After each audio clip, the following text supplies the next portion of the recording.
howlgalkani ciidamada militariga Soomaaliya ay ka sameeyeen wadooyinka isku xira Balcad iyo Jowhar iyo sidoo kale Jowhar iyo Mahaday ayaa waxaa hogaaminayay abaanduulaha guutada saddexaad ee qaybta 27aad ee ciidamada xoogga dalka Soomaaliyeed Gaashaanle Ismaaciil Kuulow Tuure. howlgalkani ayaa ujeedkiisu ahaa in looga sifeeyo kooxo burcad ah oo shacabka ku dhawaateen jiray wadadaasi ay ku safrayaan, waxaana taliyuhu sheegay in aysan ka hari doonin ilaa iyo kooxahaasi burcad ah oo shacabka ku dhibaateen jira wadooyinkaasi ilaa iyo laga soo cirib tiro. qaar ka mid ah gaadiidleyda wadadaas isticmaali jirtay ayaa si weyn u soo dhaweeyay howlgalkani lagu sifeynayo kooxaha ka qowleysan jira wadooyinkaasi, waxayna mahad u celiyeen dowladda federaalka Soomaaliya dadaalka ay ugu jirto had iyo jeer in ay shacabka dhibaatada lagu hayo ay ka dulqaado. ciidamada dowladda Soomaaliya oo meed celiya saaka wax isbaarana lama soo qaadin, Balcad ilaa iyo Mahaday wax isbaarana lama qaadin. aadaan u mahadsanyihiin. Xiriirtan maanta isbaaradii oo laga qaaday dowladda Hirshabelle maasha Allah.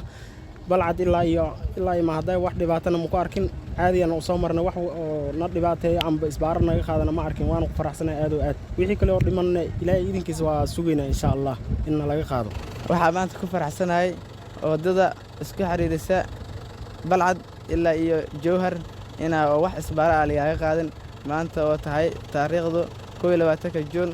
waxaa ku mahadsan dowladda.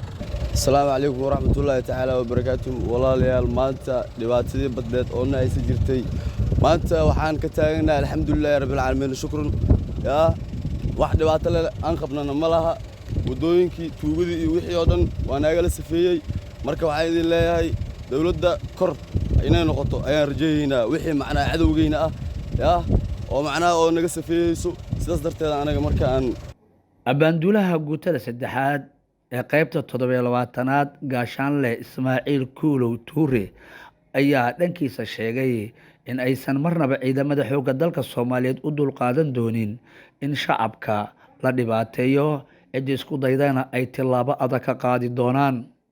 bismillaah salaad socotaan saddexdan bari waxaan wadnay howlgallo lagu nadiifinayo wadada isku xirta Balcad iyo Jowhar iyo Mahaday.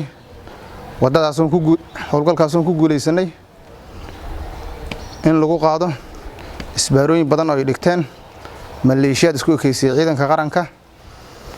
alxamdulillah Ilaahay waa noo fududeeyay waana ka qaadnay wadadina waa nadiif sida aad aragtaan.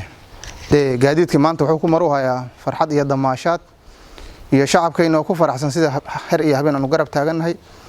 insha Allah waa howlgalkuna waa socdaa mana jooji doono ilaa aan ka soo ciribtirayna kooxihii isbaarooyinkaas dhigahay.